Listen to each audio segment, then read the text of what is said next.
วสาเด้อน้องเขาผู้มีเงินทองมาขอน้องมาขออุ่นแก้มขาวจูนพูนเขาสิสูนสิกลม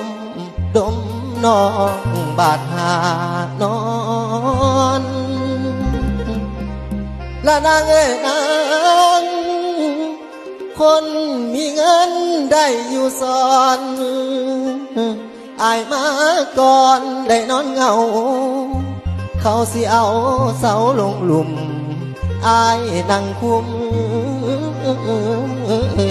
หัวใจไว้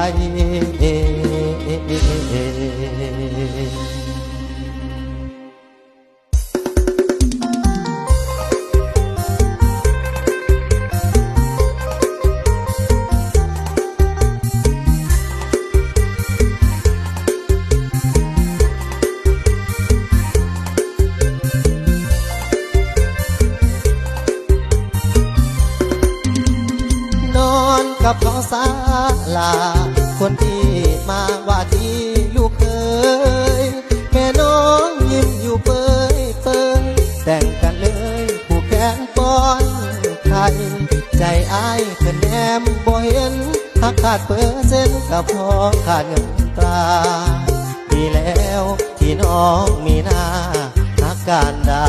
เป็นของคนอื่นได้เป็นเมียเข้าแล้วให้น้องแก้วจงคอยทำใจ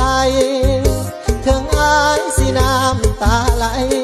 หักซ้ำไว้บ่มียังซ้ำผ่านมาน้องอย่าแนมเห็น